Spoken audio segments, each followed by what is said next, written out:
finalizar, este va a ser el último bloque, nos quedarán 10 minutos, después ya vamos haciendo lugar para el programa que sigue, que no están hoy en el estudio porque van a estar el sábado. Mi pregunta era, vos formás parte de la Federación Agraria, Busi también, en lo discursivo son muy parecidos, pero en los hechos, ¿no? Yo los percibo diferentes. Entonces, para entender un poco, un ignorante como yo, cómo es la interna, a mí, que tengo formación universitaria, tengo un posgrado, buscar información sobre este tema me resulta no fácil, porque perdés más tiempo buscando la información que leyéndola cuando la encontrás.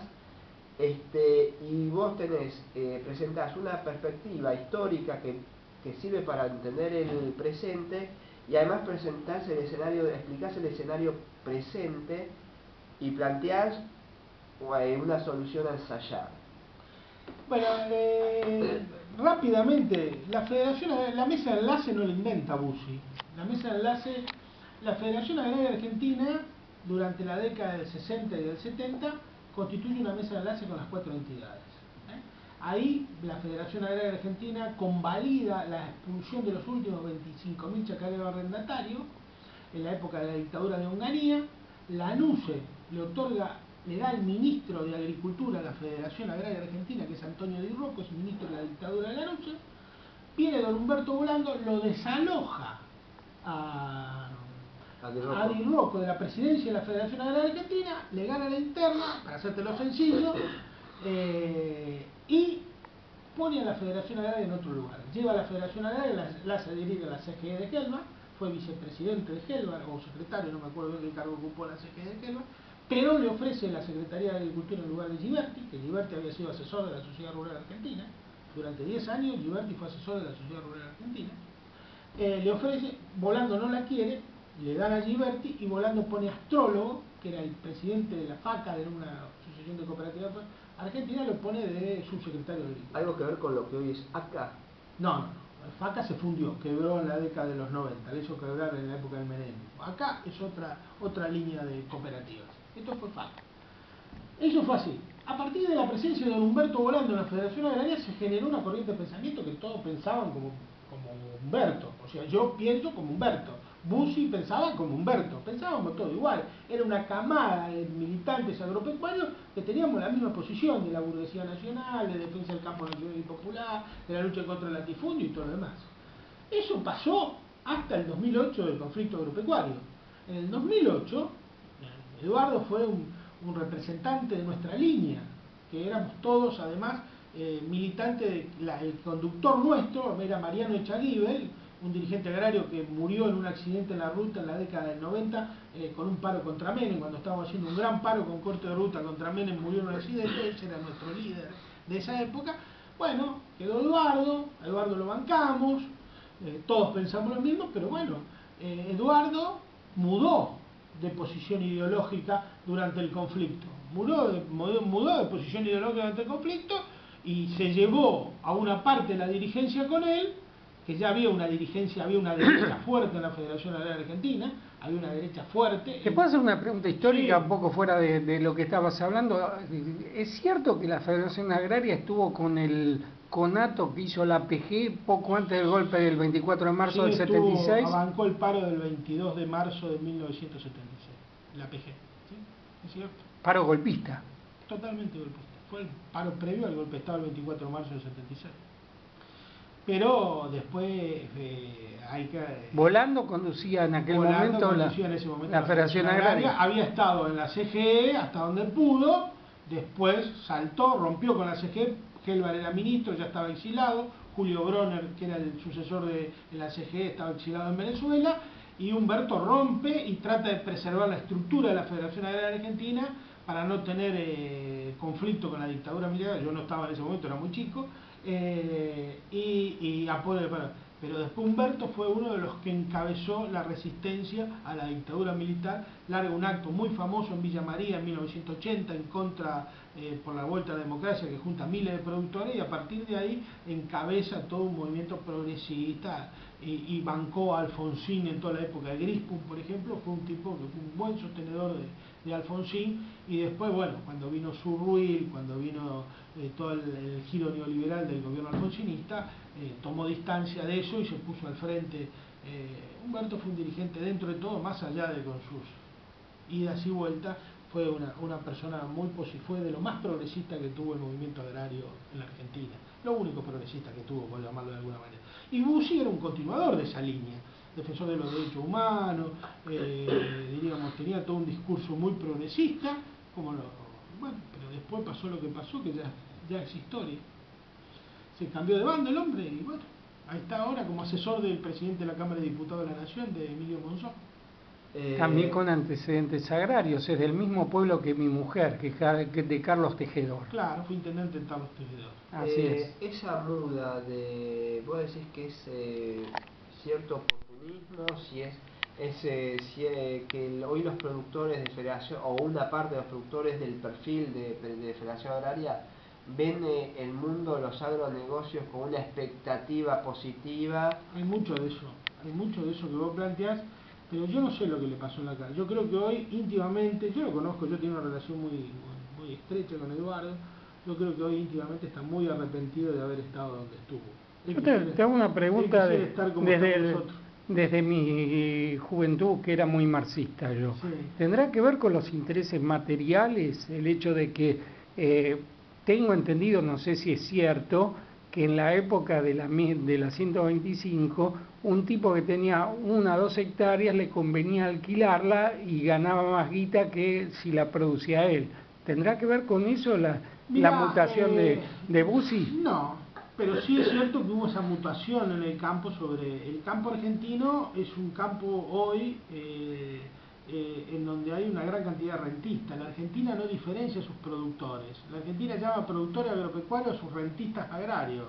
Es una cosa muy rara. Durante todo el año 2013... Es una confusión interesada, diría yo. Pero además tiene su explicación. Durante todo el año 2013, la Argentina, España, por ejemplo, discutió qué es un productor agropecuario genuino y qué es un productor de sofá.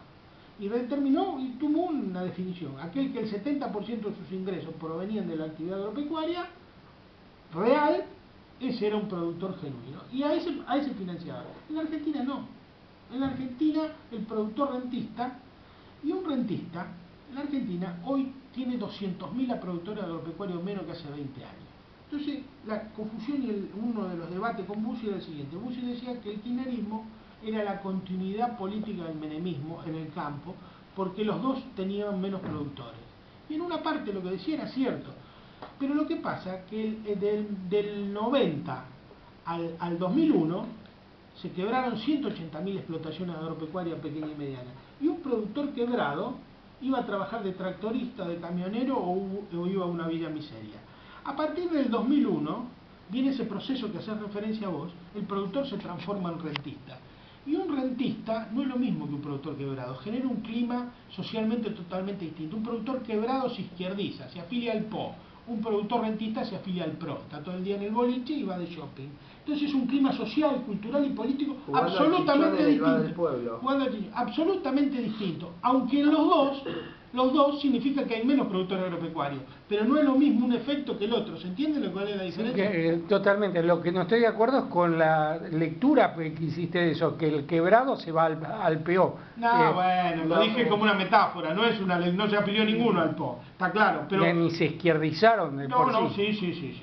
Yo te digo porque yo estuve en los paros de los 90, los cortes de ruta de los productores quebrados eran absolutamente productores que planteaban cuestiones que tenían que ver con la cultura política de la izquierda o del movimiento nacional y popular, entre comillas. Planteaban la reforma agraria, planteaban el Estado, planteaban la defensa del Banco Nación, en contra de las privatizaciones, en contra de la privatización del sistema jubilatorio. En todas esas movidas participamos nosotros de Federación Agraria, la Comisión de Productores Endeudados, defendiendo un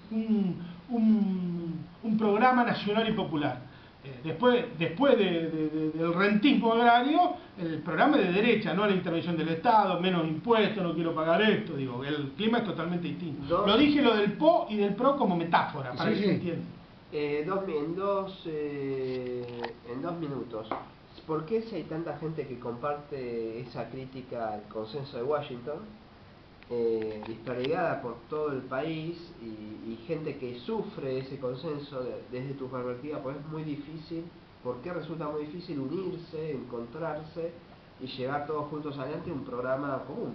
Si tuviera esa respuesta sería yo líder. Ya lo hubiera juntado a todos. La verdad que no la tengo, el por qué estamos tan desperdigados. Pero la unidad es absolutamente necesaria en el campo nacional y popular. Pero te juro que si la consigo, me pongo al frente. Hay mucho narcisismo personal. Pero nos da la primicia en este programa. Sí, claro, lo llevo. Mucho narcisismo y personal. Hay mucho narcisismo personal en los dirigentes políticos y en los dirigentes sociales. Fíjate cómo se divide la CTA de Micheli. Sí. Digo, yo no conozco a nadie, los que conozco son toda buena gente, no es una crítica para nadie personal, pero digo, eso que es narcisismo personal. Dividir en este momento una central de trabajadores. Que no es una central muy poderosa, solamente agrupa empleados públicos y algunos docentes. Y bueno. Y la mayoría de los docentes están en la otra, la mayoría de los docentes están en la otra CTA. ¿Viste? Así que digo, fíjate qué grado y bueno, y es muy difícil llegar a un acuerdo en la Cámara de Diputados, y es muy difícil, siempre hay alguna cosa, siempre el diablo mete la cola, ¿viste? Y las efectividades conducentes también existen, y los dirigentes quieren preservar esa pequeña quinta, qué sé yo. Yo, la verdad, nunca fui candidato y nunca tuve un cargo público, así que puedo hablar de la inexperiencia, solamente peleé desde afuera y desde abajo, de los dos lugares. Bueno, muchísimas gracias por venir. Muchísimas gracias por tu profundo conocimiento de las cuestiones agrarias. Yo recuerdo que el último libro que leí sobre cuestiones agrarias debe haber sido hace 30 años. Muchas gracias por tu profundo conocimiento, además enmarcado una perspectiva política estratégica, no es solo una cuestión técnica tu conocimiento. Muchísimas gracias por todo lo que volcaste. Le agradezco lo de profundo y hay muy pocos espacios como esto que uno puede hablar de estas cuestiones con absoluta amplitud y libertad. Y como este programa se ve por internet por Latinoamérica, por YouTube se va cuando se cuelgue, después del próximo sábado se va a ver por Latinoamérica, un poco Europa, África. Bueno, me voy a hacer re famoso. Te diré que yo de la época que yo tenía mi espacio televisivo, tenía un televidente en Túnez que me escribió diciéndome que el decorado que estaba en el programa no era serio, no era a la altura de mi columna, y yo pedí, pues lo mío es el contenido y no la composición de la imagen, yo pedí un cambio de decorado. Así que esperemos que esto sirva para ilustrar a la gente, para tomar conciencia del tema y para a ver un poco todos los que se están quejando, que la están pasando cada vez peor con el macrismo, a ver si rompen la matriz de indiferentismo, si ponen un poquito lo que hay que poner sobre la mesa y tratan de hacer algo, un granito de arena. Así que un abrazo para el próximo sábado, después de que se transmita este programa, que hoy se graba hoy miércoles 18, y esperamos que de algo haya servido, y ya hablamos ya en la segunda entrevistado que están militando en el manifiesto argentino. Así que un abrazo a todos y esperamos que sumar.